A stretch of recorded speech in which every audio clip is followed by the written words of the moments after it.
ప్రేమించిన మా పరలోకపు తండ్రి, మీ యొక్క పరిశుద్ధ పాదములకు లెక్కించలేని స్థుతులు స్తోత్రాలు వందనాలు చెల్లించుకుంటున్నాను. రజా గడిచిన నాయన జూన్ నెలంతా మమ్మల్ని ఎంతో క్షేమంగాను సురక్షితంగా కాపాడి జూలై మొదటి ఆదివారం ఈ విధంగా నీ సన్నిధిలో చేరి నిన్ను ఆరాధించుటకు నువ్వు ఇచ్చిన మహాకృపను బట్టి ధన్యతను బట్టి నీకు వందనాలు ప్రభువా. నాయన గడిచిన నెల మాకు కలిగిన ప్రతి సమస్య, ప్రతి బలహీనత, ప్రతి విధమైన శోధన నుండి ఒక్కొక్కరిని తప్పించి విడిపించి అయ్యా మరొక నూతన నెలను మీరు మాకు ఇచ్చిన విధానాన్ని బట్టి నీకు వందనాలు. నూతన వారాన్ని ఇచ్చిన విధానాన్ని బట్టి నీకు వందనాలు చెల్లించుకుంటున్నాం. ముఖ్యంగా ఆరాధన అంతటిని నీవు ఆశీర్వాదకరంగా జరిగించండి. నీ ఆత్మాధ్వర్యంలో ఆరాధన అంతటి నీవు జరిగించమని వేడుకుంటున్నాను ప్రభా. నీ దాసును నువ్వు ఎత్తి పట్టమని వేడుకుంటున్నావు. నీ సిలువ చాటును మరుగుపరిచి ప్రభా మాకు కావలసిన చక్కటి వర్తమానాన్ని మీరు దయచేయండి. అయ్యా నీ యొక్క పరిశుద్ధ వాతావరణాన్ని ఉంచమని వేడుకుంటున్నాం. నిద్రాశక్తులను, అల్లరి శక్తులను మీరు బంధించమని వేడుకుంటున్నాను ప్రభా. మా ముందున్న బల్లారాధన కార్యక్రమాన్ని కూడా దీవెనకరంగా జరిగించండి. దానికి యోగ్యులుగా, అర్హులుగా ఒక్కొక్కరిని మీరు సిద్ధపరచమని వేడుకుంటున్నాను.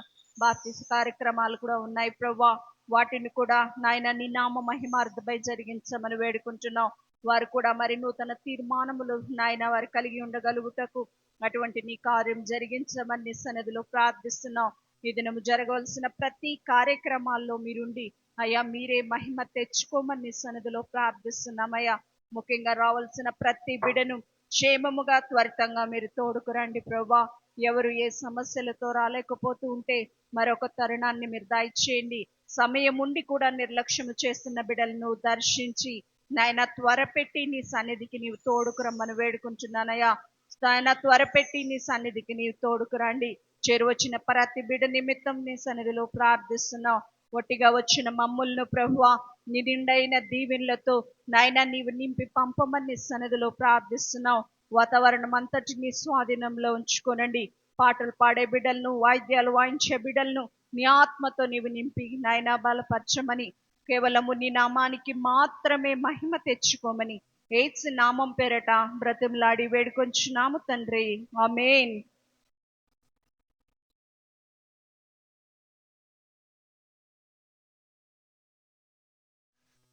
దేవుని స్తుతించుడి, ఎల్లప్పుడు దేవుని స్తుతించుడి.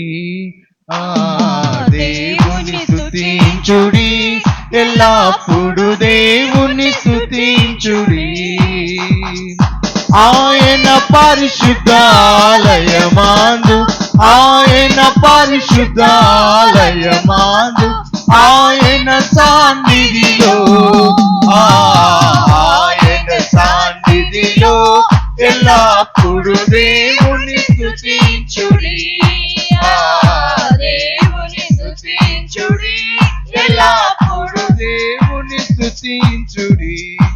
ఆయన బలమును ప్రసిద్ధి చేయు, ఆయన బలమును ప్రసిద్ధి చేయు.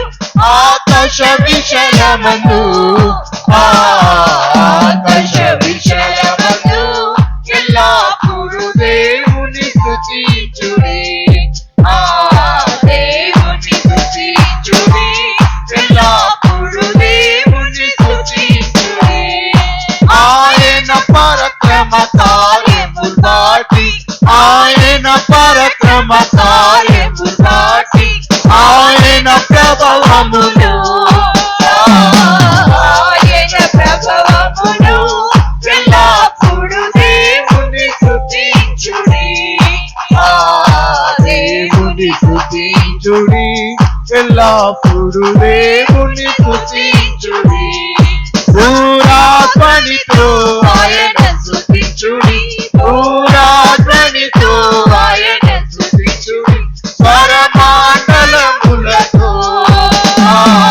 స్వరమండలములతో ఎల్లప్పుడు దేవుని స్తుతించుడి. దేవుని స్తుతించుడి, ఎల్లప్పుడు దేవుని స్తుతించుడి. హల్లెలూయా, హల్లెలూయా. భోజన పంక్తిలో సీమోను ఇంటిలో అభిషేకం చేసింది అందరితో యేసయ్యను. ఆ భోజన పంక్తి పంక్తిలో సీమోను ఇంటిలో అభిషేకం చేసింది అందరితో యేసయ్యను. చుంటి తేనె దారల కన్నా మధురమైన నీ వాక్యం, ఆ వాక్యమే నన్ను బ్రతికించెను. చుంటి తేనె దారల కన్నా మధురమైన నీ వాక్యం, ఆ వాక్యమే నన్ను బ్రతికించెను. హల్లెలూయా హల్లెలూయా హల్లెలూయా ఆరాధన ఆరాధన దైవారాధన ఆత్మీయాలాపన. హల్లెలూయా హల్లెలూయా హల్లెలూయా ఆరాధన ఆరాధన దైవారాధన ఆత్మీయాలాపన. ఆ భోజన పంక్తిలో సీమోను ఇంటిలో అభిషేకం చేసింది అందరితో యేసయ్యను. ఆ భోజన పంక్తిలో సీమోను ఇంటిలో అభిషేకం చేసింది అందరితో యేసయ్యను. సింహాల నోలను మోయించిన నీ వాక్యం, దానియేలుకు ఆపై విజయమిచ్చే నీ వాక్యం. సింహాల నోలను మోయించిన నీ వాక్యం, దానియేలుకు ఆపై విజయమిచ్చే నీ వాక్యం. హల్లెలూయా హల్లెలూయా హల్లెలూయా ఆరాధన ఆరాధన దైవారాధన ఆత్మీయాలాపన. హల్లెలూయా హల్లెలూయా హల్లెలూయా ఆరాధన ఆరాధన దైవారాధన ఆత్మీయాలాపన. ఆ భోజన పంక్తిలో సీమోను ఇంటిలో అభిషేకం చేసింది అందరితో యేసయ్యను. ఆ భోజన పంక్తిలో సీమోను ఇంటిలో అభిషేకం చేసింది అందరితో యేసయ్యను. కన్నీటితో పాదాలు కడిగింది, తన కురులతో పాదాలు కడిగింది. కన్నీటితో పాదాలు కడిగింది, తన కురులతో పాదాలు కడిగింది.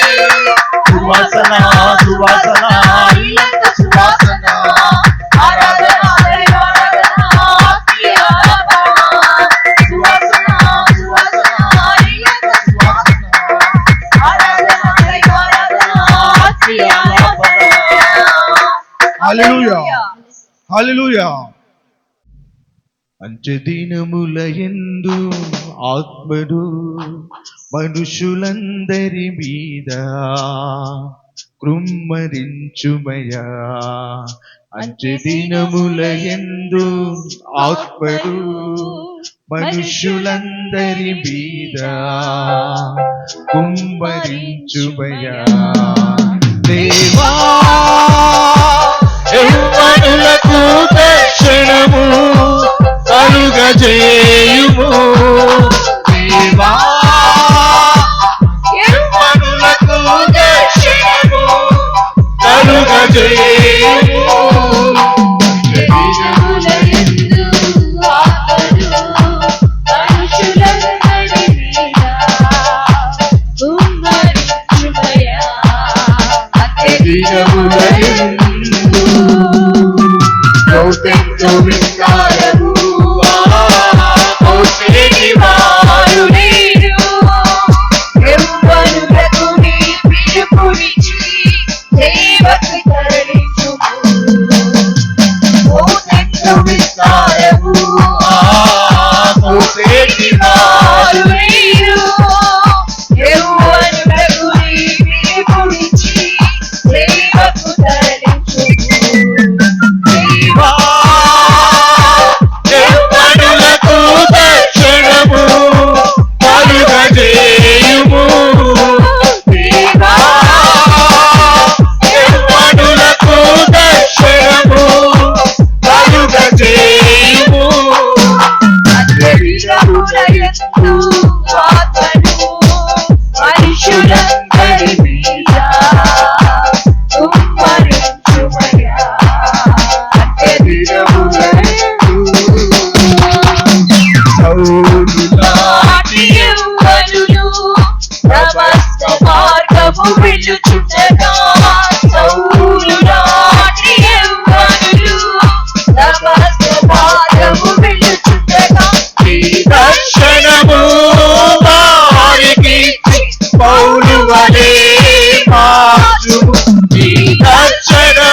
మార్చు దేవా యవ్వనులకు దర్శనము కలుగజేయుము దేవా యవ్వనులకు దర్శనము కలుగజేయుము శిరముల యందు ఆత్మను పరిశులందరికీ కుమ్మరించుమయా అత్యధికముల యందు.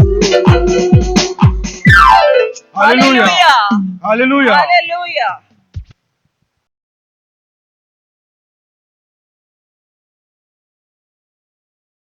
Praise the Lord. దేవుడు మిమ్మను దీవించుగాక. ఈ చక్కని ఆరాధన సమయము దేవుడు మనకిచ్చాడు. చాలా రాష్ట్రాల్లో ఇలాగ స్వేచ్ఛగా ఆరాధించే అవకాశం లేదు. క్రైస్తవ విరోధులు చర్చీలు కూలగొట్టేసి సంఘాల మీద తిరుగుబాటు చేసి పాస్టర్లని కొట్టి బీభత్సంగా నడిపిస్తూ ఉంటే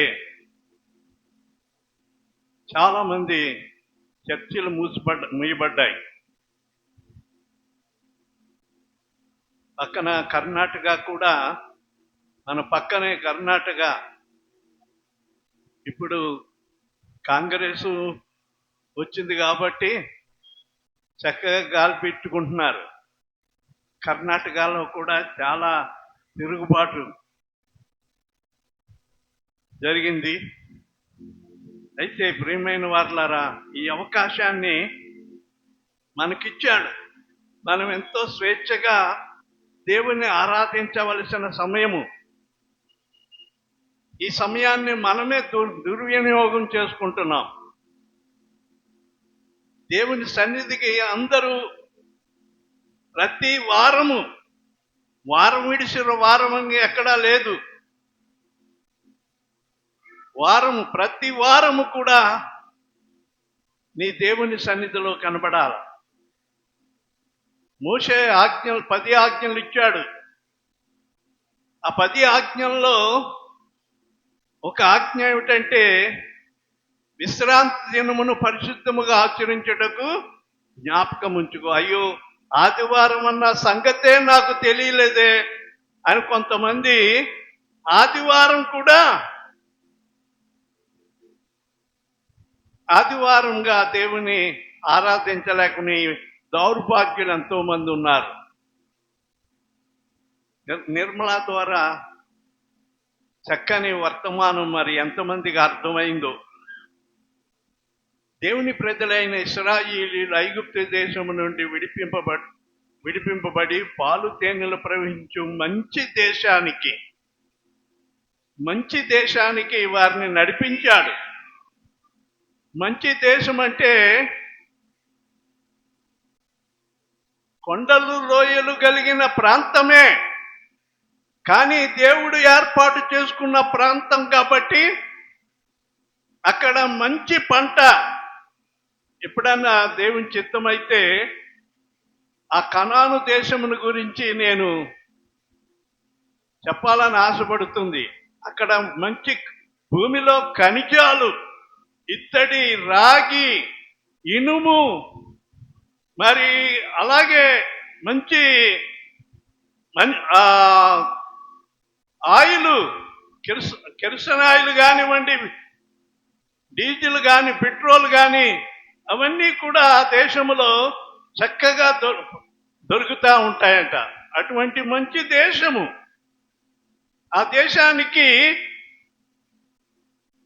దేవుని ప్రజలైన వారిని తీసుకుని వచ్చి అక్కడ ఇప్పుడు విన్నాము ఎంతమంది 7 జాతుల వారు. 7 జాతుల వారంటే చిన్న చిన్న జాతులు కాదేవి, రాటుదేడిన గొప్ప గొప్ప రాజ్యాలు. అటువంటి వారిని వెళ్ళగొట్టి వారిని నిర్మూలం చేసేయండి. అవసరమైతే వారిని నిర్మూలం చేసి వారిని వెళ్ళగొట్టండి. మీరు ఆ స్వాధీనం చేసుకోండి అని యెహోషువతో చెప్పినప్పుడు యెహోషువ ఆ ప్రాంతములన్నిటినీ జయించి, ఆ రాజులందరినీ జయించి, ఆ ప్రజలందరినీ నిర్మూలం చేసి వారందరినీ వెళ్ళగొట్టి దేవుని ప్రజలైన వారికి ఆ దేశమును వారికి ఇచ్చాడు. అర్థం చేసుకోవాలి దేవుని వాక్యం. దేవుని వాక్యం వింటమే చాలా భయంకరమైన రోగం అన్నమాట. వినరు. ఆ వాక్యము వినేటప్పుడు, వాక్యము చెప్తున్నప్పుడు ఏదో పని ఉన్నట్టు సెల్ ఫోన్ చెవి దగ్గర పెట్టుకుని బయటికి వెళ్ళిపోతారు. ఉట్టిదే సెల్ ఫోను ఏదో వచ్చినట్టు. అసలు దేవుని మాట కంటే సెల్ ఫోన్ ముఖ్యమా? సెల్ ఫోన్లో వచ్చేవాళ్ళు ఎంత గొప్పవాడైనా, ఎంత ప్రాణం మీదకి వచ్చినా దేవుని మీద భారం వేసి దేవుని మాటలు వినండి. నేను ఒక్కసారి బయటికి వెళ్ళి చూస్తే ఒక్కొక్కరు బయట తిరుగుతున్నారు. వాళ్ళకి ఏం పని? దేవుని మాటలు వినటం మానేసి, దేవుని ఆరాధించడం మానేసి బయట తిరుగుతున్నారు. వాళ్ళకి ఏం పని? వారు వచ్చింది దేవుని సన్నిధి కదా, బయటికి తిరగటానిక? అపవాదిని మనము ఎదిరించలేకపోతున్నాము. అపవాది క్రియలను మనము మరి ఎదిరించలేకపోతున్నాము. ఆ 7 జాతుల వారు 7 రకాలైన మనస్తత్వాలు కలిగిన వారని చక్కగా వివరించి చెప్పింది. మరి ఎంతవరకు మీరు అర్థం చేసుకున్నారు? వారితో మీరు ఏం చేయకూడదంటండి? వారితో మీరు లాలూచి పడకూడదు. వాళ్ళతో మీరు ఏకీభవించకూడదు. వాళ్ళు శాపగ్రస్తులు. నీవు దేవుని సంతానము, దేవుని ప్రజలు. దేవుడు మిమ్మల్ని ఏర్పరచుకున్నాడు. వారిని వెళ్ళగొట్టాలంతే. అంటే అవి ఆ 7 జాతులు మన గుండెల్లోనే, మన హృదయంలోనే ఉన్నారు. వాటిని వదిలిపెట్టలేరు, దేవుణ్ణి వెంబడించలేరు. ఊరికే దేవుని పేరు పెట్టుకున్నారంతే. దేవుని పేరు పెట్టుకుని ప్రవర్తిస్తున్నారు కానీ ఒట్టిదే. దానివలన మీకేమీ ఇంత కూడా ప్రయోజనం ఉండదండి. దేవుని వలన మీకేమీ లాభం లేదు. ఏం ప్రయోజనం? వృధా ప్రయాస. మీ ప్రయాస అంతా వృధే. ఎందుకంటే మీలో ఏమి లేదు, మార్పు లేదు. మార్పు అనేది రావాలంటే ముందు మనలో ఉన్న 7 జాతులను మనము నిర్మూలన చేయాలి. తాగుడే ఉన్నదనుకోండి, తాగేవాడు తాగొద్దురా అంటే మానేస్తాడా? మాటల ద్వారా మాండు. సాయంకాలం అయ్యేసరికి ఆ కళ్ళు అంగడం లేకుంటే సారా అంగడం పిలుస్తూ ఉంటుంది అనమాట అండి. డబ్బులు లేకపోయినా పెళ్ళం దగ్గర ఉన్న పుస్తల తాడైనా అమ్మేసేసి తాగేయాలి. ప్రేమతో కట్టిన ఆ పుస్తల తాడు, ఆ బంధం తెంచేసి తాగటానికి పోతాడు. దాన్ని జయించలేడు. ఆఫ్టర్ ఆల్ బీడి ఎంత ఉంటుందండి? 3 అంగుళాలు బీడి.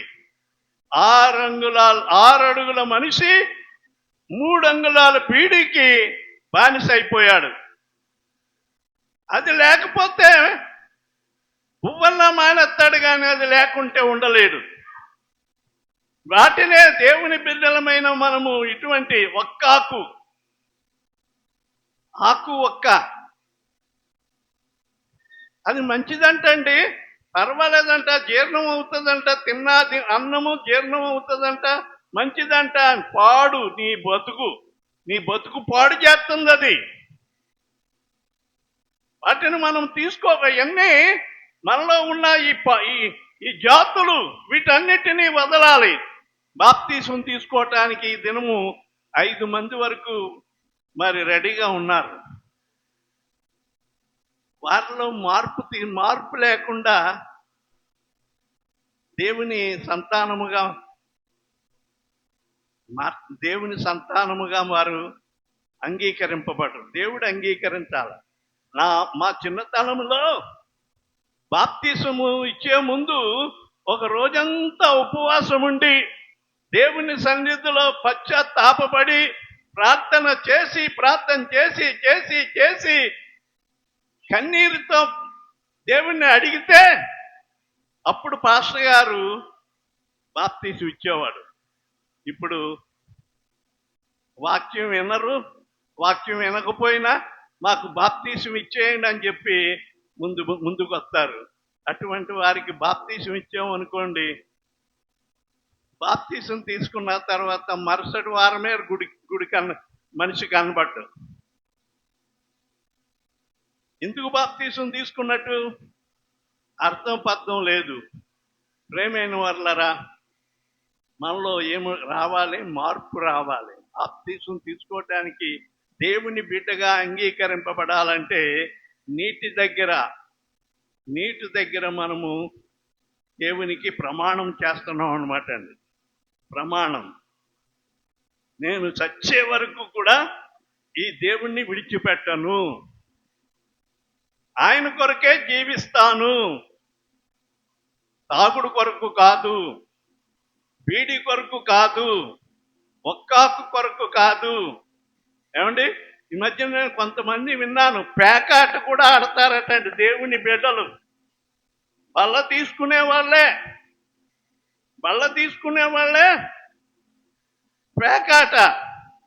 పేకాట కూడా ఆడతారట. పేకాట అంటే జూదం. ప్రియమైన వర్లారా, అది దేవుని ప్రజలకు చెల్లదు, అది మంచిది కాదు. దాన్ని విడిచిపెట్టి దేవుణ్ణి వెంబడించు. దినమున నేను రూపాంతరమును గురించి చెప్పాలని ప్రేరేపింపబడి వారం రోజుల నుంచి దీని గురించి నేను ధ్యానిస్తూ ఉన్నాను. మత్తయి సువార్త 17వ అధ్యాయము మొదటి నుండి మనము కొన్ని మాటలు చదివితే అక్కడ ఈ రూపాంతరము, యేసు ప్రభు వారు రూపాంతరమును గురించి వ్రాయబడి ఉన్నది. 6 దినములైన తరువాత యేసు పేతురును, యాకోబును, అతని సహోదరుడైన యోహానును ఎంటబెట్టుకుని ఎత్తైన ఒక కొండ మీదకు ఏకాంతముగా పోయి వారి ఎదుట రూపాంతరము పొందాను. ఆయన ముఖము సూర్యుని వలె ప్రకాశించెను, ఆయన వస్త్రములు వెలుగు వలె తెల్లని వాయను. ఇదిగో మోషేయు ఏలియాయు వారికి కనబడి ఆయనతో మాట్లాడుచుండిరి. చాలండి. ఇక్కడ ఈ సువార్తలు, 4 సువార్తలు ఈ రూపాంతరమును గురించి వ్రాయబడి ఉన్నాయి. రూపాంతరం అంటే మార్పు చెందటము. రూపాంతరం అంటే మనకి ముందు అర్థం చేసుకోవాల. రూపాంతరం అంటే మీకు అర్థం అవటానికి ఒక సాదృశ్యాన్ని చెప్తాను. ఒక చెట్టుకి తేనె పట్టు ఉందంటండి. ఒక చెట్టుకి తేనె పట్టు ఉంది. ఆ తేనె పట్టుకి ఈగలు ముసురుతూ, ఈగలంటే మామూలు ఈగలు కాదు, తేనె తీగలు. అవి వేరే ప్రత్యేకం. అవి అవి ప్రత్యేకంగా ఉంటాయి. ఈ మామూలు ఈగలు కాదు, గబ్బు ఈగలు ఇవి. ఈ ఈగలు కాదు. ఈగలని ఎందుకు పేరు పెట్టారంటే రెక్కలుండి ఈగల్లాగా ఎగురుతాయి కాబట్టి ఈగలు. అవి చక్కగా కొన్ని మంచి మంచి పుష్పాల మీద వాలి దాని యొక్క మకరందాన్ని అవి ఆస్వాదిస్తాయి. ఆ చెట్లలో ఉండే మాధుర్యాన్ని తీసుకుని ఒక తేనె పట్టుగా ఒకటి పెట్టి అందులో ఈ తేనె తీగ ఆ గదుల్లో గదులుగా ఎంతమంది చూశారండి తేనె పట్టు? ఎప్పుడు ఎంతమంది చూసుంటారు? అందరూ చూసుంటారు. చూడని వాళ్ళు ఎవరు లేరు. నాకు తెలియదనంటే మరి నేనేం చెప్పలేను. ఆ తేనె పట్టు ఆ చెట్టు మీద ఆ తేనె తీగలు అని శబ్దం వస్తూ అందులోకి వెళ్తున్నాయి. చక్కగా తేనె మరి చక్కగా తాగుతున్నాయి, బయటకు వస్తున్నాయి, తాగుతున్నాయి, బయటికి లోనికి వెళ్తున్నాయి. ఇలా ఉంటుండగా ఆ చెట్టు కింద ఓ పేడ కుప్ప ఉందండి. ఏముంది? పేడ అంటే తెలుసా అండి పని? అందరికీ తెలుసు. ఎందుకంటే ఆడవాళ్ళు కల్లాపు వేసుకుంటారు. ఇక్కడ వేసుకుంటారో లేదో కానీ మా రాజమండ్రిలో కేజీల లెక్కన అమ్ముతారండి పేడ. అంత పేడ కేజీకి అంత పేడ వస్తుంది. కేజీల లెక్కన పేడ కొనుక్కొచ్చి ఇంటి ముందు కల్లాపు వేసుకుంటారు. ఎందుకంటే ఎక్కడో పల్లెల్లో ఉంటాయి జీవాలు మేపుకునేవి. సిటీల్లో బెంగళూరులో ఎక్కడో ఉంటాయి. వాళ్ళకి బిల్డింగులు కాబట్టి పేడతో అవసరం లేదు. కానీ చాలా మంది పండగ వచ్చిందంటే కల్లాపులు వేసుకోవటానికి. అయితే ఆ పేడ చెట్టు కింద ఒక పేడ ఉందంటండి. అన్నా అర్థం చేసుకోండి నేను చెప్పే మాట. ఆ పేడలో పురుగులు ఉన్నాయండి. ఏం పురుగులు? పేడ పురుగులు. పేడ పురుగైనా చూసారండి ఎప్పుడన్నా? ఏమంటే అంతలా ఉంటాయి దుబ్బగా. అవి దాన్ని కూడా ఏదో పెద్ద గొప్ప ఈగల్లాగా అవి మరి ప్రవర్తిస్తూ ఉంటాయన్నమాట అండి. గబ్బు ఈగలు, గబ్బు పేడ పురుగులు అనమాట అండి. అవి ఎంతసేపు ఆ పేడే వారి జీవితం, పేడే వాటి బతుకు. అవి పేడలో బ్రతికేవి. అవి ఒక రోజుని పైకి చూసినాయి అంటండి. ఈ పేడ పురుగు పైకి చూసిందంట. పైన ఏముంది? తేనె పట్టు ఉంది. ఆ తేనె పట్టులో ఈ తేనె తీగ మరి ముసురుతూ లోనికి వెళ్తుంది, బయటకు వస్తుంది, లోనికి వెళ్తుంది, బయటకు వస్తా ఉంది. చక్కగా ఆనందంగా ఆ తేనె తాగుతూ సంతోషంగా ఉంది. అయితే ఈ పేడ పురుగు మాట్లాడుతుందంట. ఏమోయ్ నీవు ఆ గదిలోకి వెళ్ళి ఏం చేస్తున్నావంటే తేనె తాగుతున్నాను అని అంటే, నీవు ఆ గదుల్లోకి వెళ్తున్నట్టుగా నేను కూడా ఆ గదుల్లోకి రావాలని ఆశ ఉంది. నేను ఆ తేనె త్రాగాలని ఉంది అని అంటే ప్రయత్నం చేయాలంటే అది పైకి వెళ్తుంది కానీ కింద పడిపోతుంది. పైకి వెళ్తుంది, కింద పడిపోతుంది. అమ్మా బాగా అర్థం చేసుకోండి. అటువంటి పేడ పురుగులు లాంటి మనుషులు మనం ఉన్నాము. అయితే తేనెటీగ ఏం చెప్పిందంటే, నువ్వు అంత దుబ్బగా ఉంటే డైటింగ్ చేయాలి. నువ్వు డైటింగ్ చేయాలి. నువ్వు అంత దుబ్బగా ఉంటే ఈ గదుల్లోకి రావు. కనుక నువ్వు డైటింగ్ ఏం చేయాలి అని అంటే, ఆ పేడలోంచి బయటకు వచ్చే ముందు ఆ పేడలోంచి బయటకు వచ్చి నాలాగా మారిపో. నాలాగా మారిపో అంటే మారుతుందండి? ఏమా మారుతుందా? మారటానికి సాధ్యమా? ఆ తేనెటీగ పేడ పురుగే. ఆశ ఉంటే మాత్రము ఆ తేనెటీగ ఆ తేనె ఆస్వాదించాలని, ఆ తేనె త్రాగాలని, మరి ఈ పేడ పురుగుకి ఆశ ఉంది. అలాగే ప్రేమైన వారలారా, మనము పరలోక రాజ్యానికి వెళ్ళిపోవాలి, పరలోక రాజ్యానికి వెళ్ళిపోవాలనే ఆశ ఉంది. పరలోక రాజ్యమును గురించి చెప్తా ఉంటే అక్కడ ఆకలి ఉండదంట, దాహం ఉండదంట, వ్యాధులు ఉండవంట, అక్కడ ఏడుపు ఉండదంట, చీకటి ఉండదంట, అప్పుల బాధ ఉండదంట. ఈ లోకంలో ఉండే ఈ బాధలేమి అక్కడ ఉండవంట. ఎప్పుడు కూడా ఆనందంగా సంతోషంగా ఉండే రాజ్యము, అటువంటి రాజ్యము. అది బంగారు వీధులు, అన్ని వీధులంతా మన వీధులు మట్టి వీధులు, కానీ బంగారు వీధులంట. ఆ దేశము, పరలోక రాజ్యము మనం సొంతం చేసుకోవాలని మనకి కోరిక ఉంది. అయితే ప్రేమైన వారలారా, మనము రూపాంతరం పొందాలి, మనము మార్పు చెందాలి. యేసు ప్రభు వారు ఈ రూపాంతరం ఎందుకు పొందాడో తెలుసండి? ఆయన మన శరీరంలోనే వచ్చాడు. ఆయన మానవ శరీరమే ఆయనకుంది.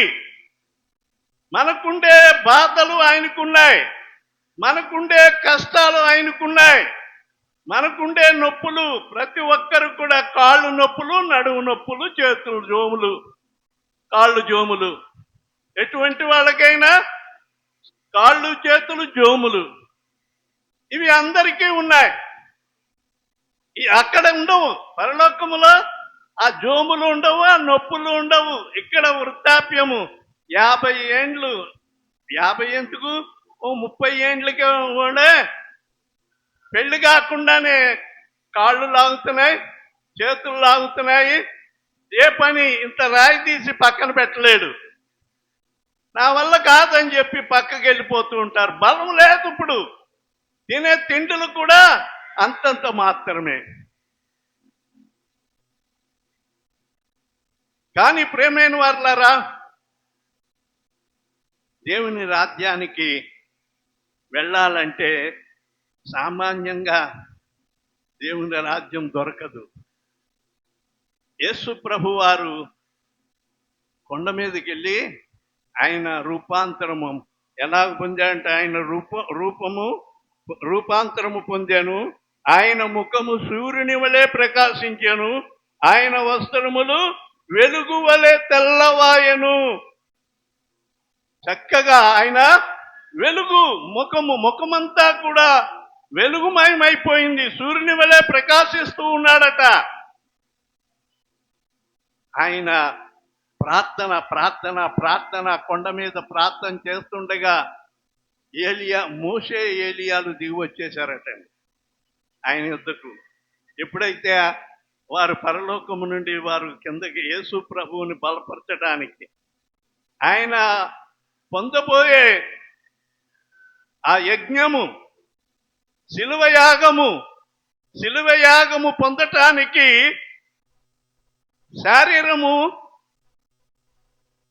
తన శరీరము భయపడుతుంది. ఆ గెత్సేమనే తోటలో వేదనతో ప్రార్థన చేస్తా ఉంటే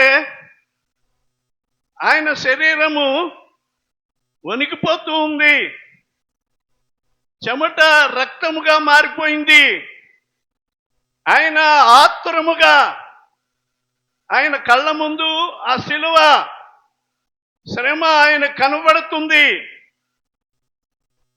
ప్రభువా, నీ చిత్తమైతే ఈ గిన్నె, అంటే ఈ యొక్క శిలువ మరణం తప్పించు, అయినా నా ఇష్టము కాదు, నీ చిత్తమే సిద్ధించుగాక అని ఆయన ప్రార్థన చేసుకుంటూ ముమ్మారు ప్రార్థన చేశాడటండి. ఇక్కడైతే ఈ రూపాంతరపు కొండ మీద ఏకాంతముగా శిష్యులను తీసుకెళ్ళాడు. శిష్యులేమో కొండ దిగువలో ఉన్నాడు, ఈయన కొండ పైన పైకెళ్ళి ప్రార్థన చేస్తా ఉన్నాడండి. అమ్మా, ఎంతమంది ప్రార్థన అనుభవం ఉంది? ప్రార్థించే అనుభవం ఉందా? ప్రార్థించే అనుభవం ఉందా? ఎన్నిసార్లు ప్రార్థన చేస్తారు? అసలే ప్రార్థన అంటే తెలుసా? ప్రార్థన అంటే అనుభవం ఉందా? ప్రార్థన అనుభవం యేసు ప్రభు వారికే ఆయన అంత ప్రార్థన అవసరమైతే మానవ మాత్రులము మనం ఎంతటి వాళ్ళమండి? పేడ పురుగు వంటి వారం మనం. పేడ పురుగు. ఎంత చెప్పు ఎంత చేసినా ఆ పురుగు మారదు. ఆ పురుగు మారదు, మనము మారము. ఎందుకంటే ప్రార్థనా జీవితం లేదు. ఎవరికి ప్రార్థనా జీవితము ఉండదో కనీసం వారిని దేవుడు కన్నెత్తి కూడా చూడండి. దేవునికి దూరస్తుడు మీరు. దేవునికి దూరస్తులు. ఎంత ప్రార్థన చేసినా ఇంకా తక్కువే. మేము చేస్తున్న ప్రార్థన అని మాకు అర్థమైపోతుంది. అమ్మలారా, అయ్యలారా, దేవుని రాజ్యానికి వెళ్ళాలంటే నీవు రూపాంతరం పొందాల. ఇంకొక సాదృశ్యాన్ని చెప్తాను. పేడ పురుగు లాంటిదే ఇంకొక పురుగు ఉంది. ఏం పురుగో తెలుసండి? ఆడవాళ్ళేంటి మగవాళ్ళేంటి? గొంగల పురుగు. గొంగల పురుగు తెలుసండి? అది ఇలాగ ఎక్కువగా మునగ చెట్లు సీజన్లో ఉంటుంది. ములక్కాయలు కాసే సీజన్లో. ఇప్పుడు అన్ని కాలాల్లో ములక్కాయలు వచ్చేస్తున్నాయి. ములక్కాయలు వస్తున్నాయనుకోండి, కానీ ఆ మునగ ఆకు తినటానికి ఎక్కువగా ఈ గొంగల పురుగు చెట్లు నిండా వ్యాపిస్తాయి. ఎక్కడ చెట్లు ఉంటే అక్కడ ఉంటాయి. అక్కడే అనే కాదు, మరి అనేక పంటలను కూడా నాశనం చేస్తాయి ఈ చీడ పురుగులు, ఈ గొంగల పురుగు.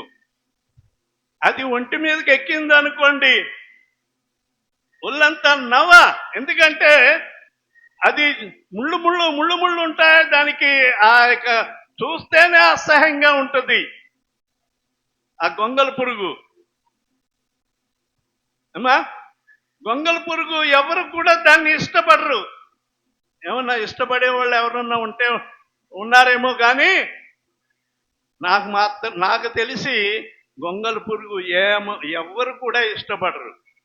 చిచ్చి అని చెప్పి దాన్ని చేత్తో కూడా ముట్టుకోరు. పరక తీసుకుని పరకతో బయటకు ఊడ్చి పాడేస్తారు. దాన్ని చూస్తేనే అసహ్యము. ఏమా, అయితే అది గూడు కట్టుకుని ఒక గూటిలో 21 రోజు అది ఆ గూట్లోనే అలా ఉండిపోద్దట. తాను ఏమవుతుందంటే తను రూపాంతరము పొందటానికి, మార్పు చెందటానికి నన్ను అందరూ అసహించుకుంటున్నారు కనుక ఈ శరీరం నాకొద్దు, ఈ శరీరము నాకొద్దు అని చెప్పి ఆ గొంగల పురుగు ఏం చేస్తుందట, ఒక మట్టి గూడు కట్టుకుంటుందట. ఆ మట్టి గూడులోకి వెళ్ళి అందులో 21 రోజు ఉంటుందట. తిండి ఉండదు, దానికి నీళ్లు ఉండవు, అన్నీ కూడా ఉపవాసం అన్నమాట అండి. కడుపు చంపుకుని అందులోనే అది అలాగలాగా 21 రోజు గడిపి, నేను అనుకుంటాను ఆ 21 రోజు అది తన బ్రతుకు మార్చమని చెప్పి ఆ దేవుణ్ణి వేడుకుంటుందేమో అనుకుంటాను. ఆ గూటిలో ఉపవాసముతో, దేవా నా బ్రతుకు మార్చు, నా స్థితి మార్చు, నేనంటే అందరికీ అయిష్టముగానే ఉన్నాను, నన్ను ఎవరు ఇష్టపడట్లేదు, దేవా నా బతుకు మార్చమని చెప్పి ఆ గూటులో 21 రోజు మరి ఫాస్టింగ్ చేసింది అనమాట. తర్వాత 21 రోజు దానికి తెలిసిపోయింది, 21 రోజు అయిపోయిందని చెప్పి అది ఏమవుతుందంట, ఆ గూటును పగలగొట్టుకుని బయటకు వస్తుందంట. అది వచ్చినప్పుడు ఎలాగొస్తుందో తెలుసండి, సీతాకోక చిలక. రంగురంగులు మరి ఆ చక్కగా మరి డిజైన్తో అది చక్కగా రెక్కలు కట్టి ఎగురుతా ఉంటే చిన్న పిల్లలు కూడా దానిని చూసి ఇష్టపడతారు. మనము ఇష్టపడతాం దాన్ని పట్టుకోవాలని. అది చక్కగా ఆ, ఎగురుకుంటూ చక్కగా ఎగురుకుంటూ ఆనందంగా ఆ మనుషులందరినీ ఆనందింపజేస్తాదట అండి. దేవుని స్తోత్రం, హల్లెలూయా. మార్పు అంటే అది, మార్పు అంటే అది. ఆ గొంగళ పురుగు ఎలాగూ రూపాంతరం పొందిందో అలాగా మన జీవితాలు రూపాంతరము పొందితేనే గాని మనము దేవునికి ఇష్టలము కాదు. యేసు ప్రభు వారు ఈ చక్కగా ఈ యొక్క సంగతి మార్కు అంతతో మాత్రమే రాశాడు కానీ మార్కు సువార్త 9వ అధ్యాయం 2వ వచనములో ఉంది. దానికంటే ముఖ్యంగా లూకా సువార్త చూడండి. వైద్యుడైన లూకా చక్కగా వ్రాశాడు. 9వ అధ్యాయం, లూకా సువార్త 9వ అధ్యాయము 29వ వచనము. ఆయన ప్రార్థించుచుండగా ఆయన ముఖ రూపము మారెను. అమ్మ గట్టిగా ఒకరు చదవండి. అందరూ చదివితే ఏమి మీ మనసులో చదువుకోండి. గట్టిగా చదవాలి, అందరికీ వినబడాలి. ఆయన ప్రార్థించుచుండగా ఆయన ముఖ రూపము మారెను. ఆయన వస్త్రములు తెల్లనివై దగ్గ మెరిచెను. మరియు ఇద్దరు పురుషులు ఆయనతో మాట్లాడుచుండిరి. వారు మోషే, ఏలియా అనువారు. వారు మహిమతో అగుపడి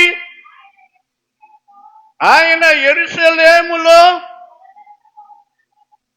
నెరవేర్చబోవు నిర్గమను గూర్చి, అది ఆయన ఎందుకు రూపాంతరము పొందాడు అని అంటే, ఇక్కడ యెరూషలేములో నెరవేర్చబోవు నిర్గమము. ఏమిటా నిర్గమం అంటే, ఆయన శ్రమ పొంది బంధింపబడి కొరడాలతో ఒకటి తక్కువ 40 దెబ్బలు ఆయన మరి దెబ్బలు తిని అవమానపరచబడి భయంకరముగా ఆయనను దూషించి హింసించి సిలువకు మరి అప్పగించారు. సిలువకు అప్పగించడం అంటే సిలువకు అప్పగించడం అంటే సామాన్యం కాదది. సిలువ వేయటం అంటే 2 చేతుల్లో బలమైన మేకులు, 6 అడుగుల మేకులు, వాసం మేకులు లాంటివి ఈ చేతిలో ఒకటి, ఈ చేతిలో ఒకటి, 2 కాళ్ళకి. వాళ్ళు 3 తెచ్చారట. 3 మేకులు తెచ్చారు. అయితే 4 మేకులు కావాల్సి ఉండే, కానీ వారు తడుకుంటున్నారు. ఎలాగా 2 మేకులు అయిపోయి ఒకే మేకు ఉంది, 2 కాళ్ళకి 2 మేకులు కావాలని అంటే యేసు ప్రభు వారే కాలు మీద కాలు పెట్టి ఇలాగా కాలు మీద కాలు పెట్టితే ఆ 2 కాళ్ళకి ఒకే మేకు దిగ్గొట్టేశారు. ఇది భయంకరమైన వధ, భయంకరమైన వధ. అదే నిర్గమము. దేవుని ప్రజలను విమోచించడానికి వదకు తేబడిన గొర్రె పిల్ల వలె ఆ సిలువ మాను పైన పొందబోయే ఆ నిర్గమను గూర్చి ఈయన రూపాంతరము పొందాడు. అయితే ప్రియమైన వారలారా, మనం ఎందుకు రూపాంతరం పొందాలంటే, మనము బాప్తీసం తీసుకుని మాత్రమే ఉన్నాము. ఇంకా 2 బాప్తీసాలు ఉన్నాయి. ఒక బాప్తీసమే అయింది. ఏమండి, ఈ బాప్తీసం వలన ఏమీ ప్రయోజనం లేదు. ఇంకా 2 బాప్తీసాలు ఉన్నాయి. యోహాన్ అన్నాడు, నా వెనుక వచ్చువాడు అగ్నిలోను పరిశుద్ధాత్మలోను బాప్తీసమిస్తాడు. పరిశుద్ధాత్మలోను అగ్నిలోను బాప్తీసమిస్తాడు. అగ్ని వర్షము, అగ్ని నీ మీద కుమ్మరింపబడుతుంది. ఇది ఎలాగంటే అపోస్తుల గారు 2వ అధ్యాయం చదవక్కర్లేదు కానీ 120 మంది సంఘము అంతా ఇలాగే మేడగదిలో ప్రార్థన చేస్తూ ఉన్నారు. ఆ గొంగల పురుగు ఆ గూటిలో 21 రోజు ఎలాగా ఇమిడుకుని మరి కనిపెట్టి తాను పొందబోయే ఆ యొక్క ఆశ్చర్యమైన రూపం కొరకు ఆ 21 రోజు ఎలా గడిపిందో అలాగా మేడగదిలో వారు పరిశుద్ధాత్మ దిగు వచ్చే వరకు కూడా వారు దేవుని సన్నిధిలో ఉపవాసం ఉన్నారండి.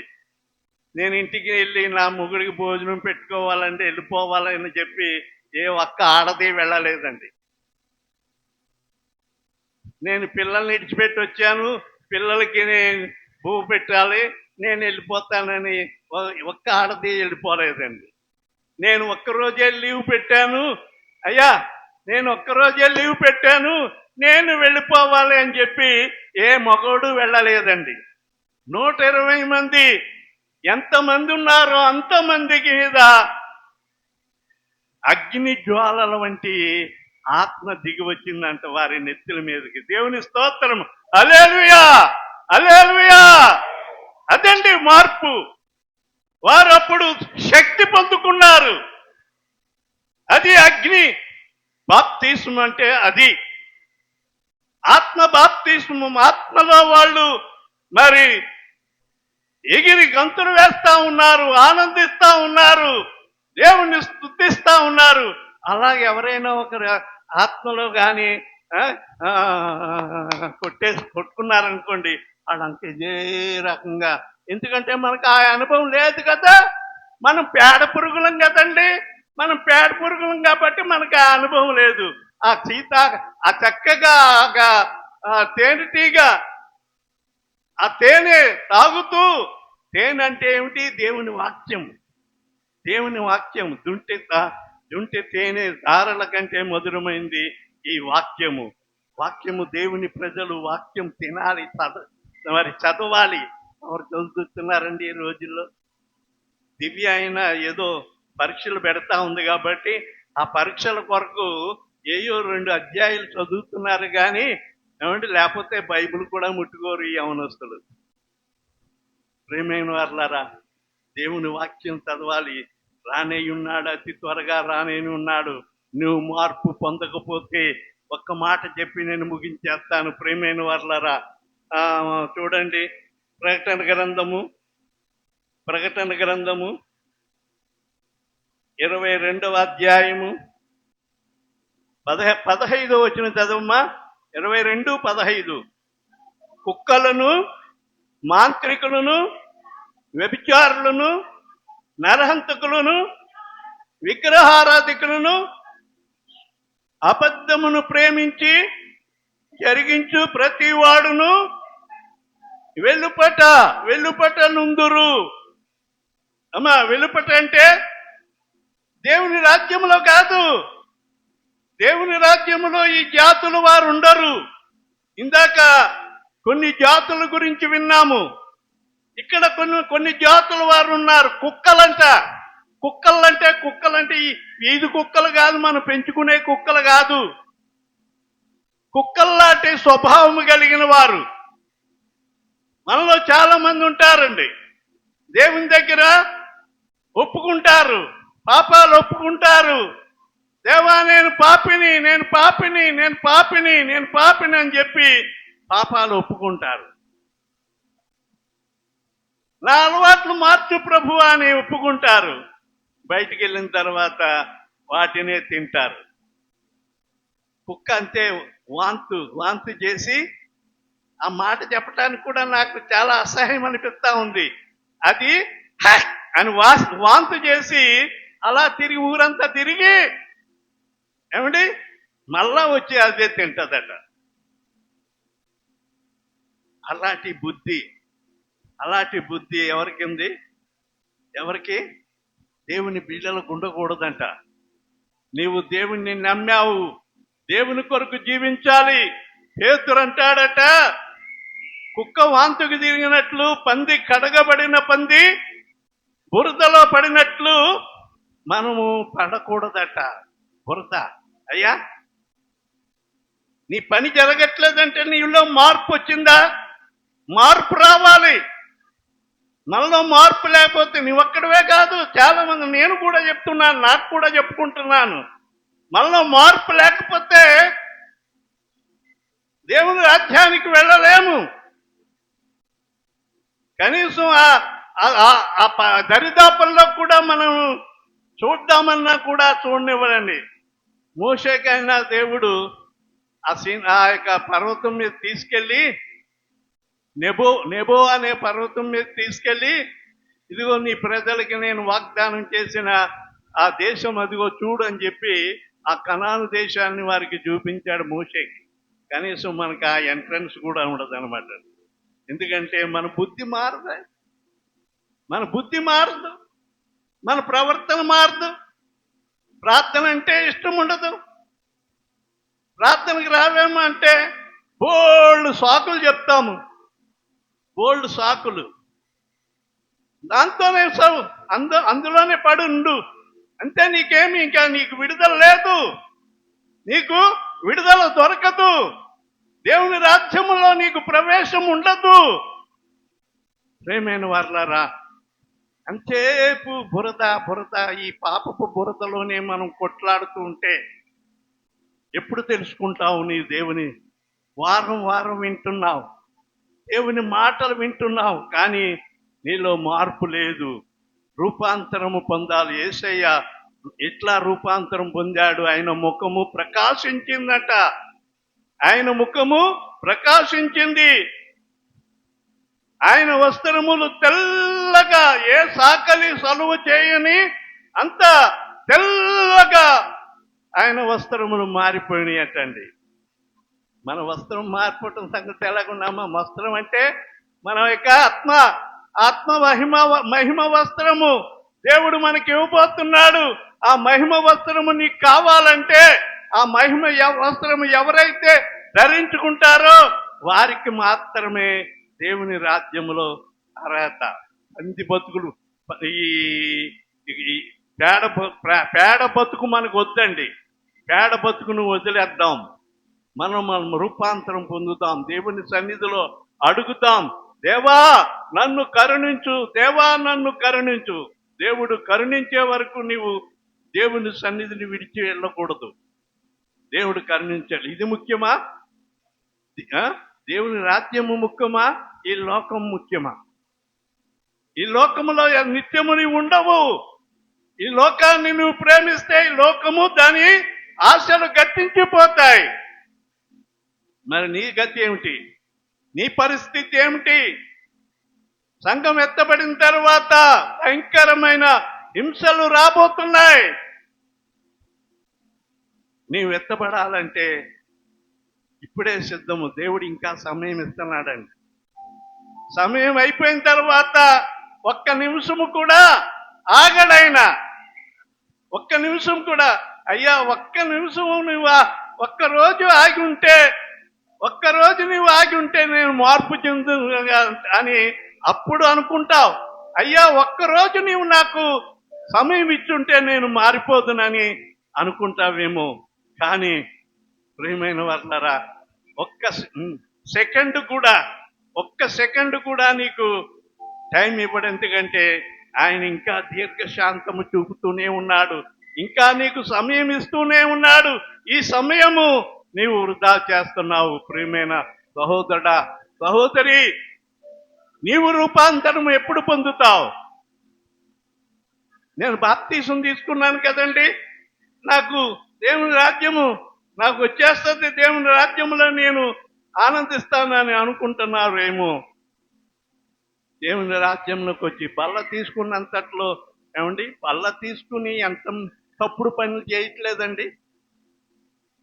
బల్ల తీసుకున్న వాళ్ళందరూ నిక్కచ్చిగా ఉంటున్నారా? ఈ బల్ల ఇక్కడ తీసుకుంటున్నారు, బయటికి వెళ్ళి తాగుతున్నారు. ఇక్కడ బల్ల తీసుకుంటున్నారు, సిగరెట్లు బీడీలు అవి తాగుతూ ఉన్నారు. అది ఇడిచిపెట్టరు, ఇది ఇడిచిపెట్టరు.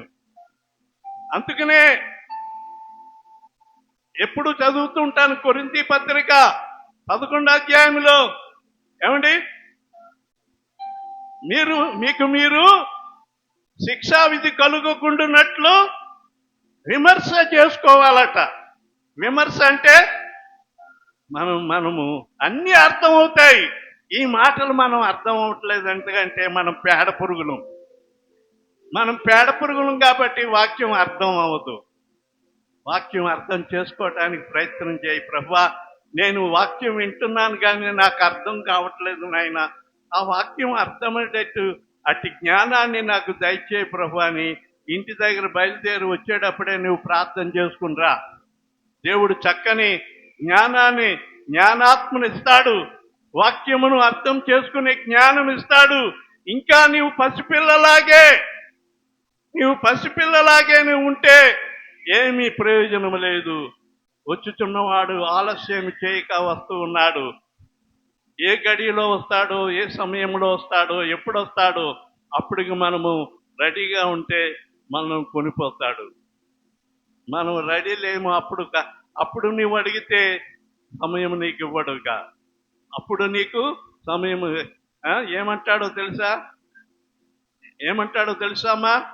నన్నైనా సరే, అయ్యా నేను ఇన్ని ఆత్మ సంపాదించాను, ఇంతమంది కొరకు నేను ప్రార్థన చేశాను, ఇంతమందిని నేను ప్రార్థన ద్వారా దేవునిలోకి నడిపించాను ప్రభు అంటే, అక్రమం చేయువారులారా మీరెవరో నేను ఎరుగను, ఎన్నడూ నేను చూడలేదని దేవుడు అంటాడేమో, దానికి భయపడుతున్నాను నేను. ప్రేమైన వారులారా, నేనే భయపడుతున్నానంటే మరి మీరెంత భయపడాలి దేవుని సన్నిధిలో. దేవుని వాక్యం కొరకు, దేవుని వాక్యం విని బలపడాలని చెప్పి ఈ నా మాటలు చెప్పి ముగిస్తున్నాను. దేవుడి మాటలు దీవించుగాక. ఆమేన్. పరిశుద్ధుడైన మా తండ్రి, ప్రేమ కలిగిన మా ప్రభువా, మా రక్షక, నీకు వందనాలు. కరుణామయుడా, నీకు వందనాలు. ఇంతవరకు ఆరాధన నీ మహిమార్థమై జరిగించుకొని ఉన్నావు. బిడ్డలెంతో శ్రద్ధగా దేవుని మాటలు విన్నారయ్యా. నాయన, మా బ్రతుకులు మార్చండి నాయన. మేము రూపాంతరం పొందటానికి సహాయం చేయండి అయ్యా. నాయన మా తండ్రి, బాప్తిస్మం అయితే తీసుకున్నాం కానీ మారు మనసు లేదు నాయన. మారు మనసు లేకుండా మేము నాయన నీ రాజ్యానికి వారసులం కాదు నాయన.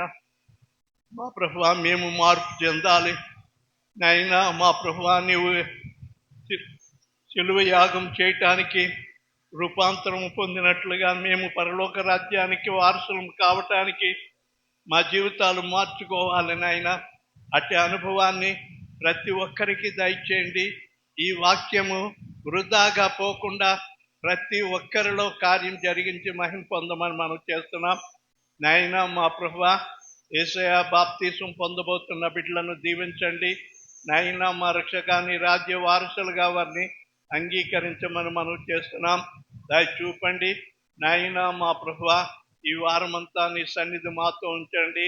ఈ వారములో బేస్త వారం జరగబోయే ఆ వివాహ కార్యములు కూడా చక్కగా నీ మహిమార్థమై జరిగించి మీరు మహిమ పొందవలసిందని, మమ్మల్ని అందరినీ ఈ మాసం అంతా నీ రెక్కల చాటును భద్రపరిచి కాపాడవలసిందని నజరేయుడని యేసయ్య నామములో వేడుకొనుచున్నాను తండ్రి. ఆమేన్. ఒక్కసారి నిలబడదాం. చాలాసేపు అయింది కూర్చుని, ఒక్కసారి నిలబడదాం.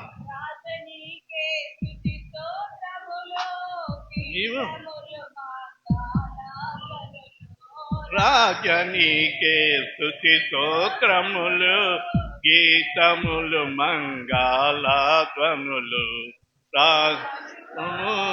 శుభముని. హల్లెలూయా, ఆమేన్, ఆమేన్. శుభము శుభము శుభము నిత్యము. హల్లెలూయా. స్తోత్రింతుము నీ మాదు తండ్రి, సత్యముతో ఆత్మతో నెప్పుడు.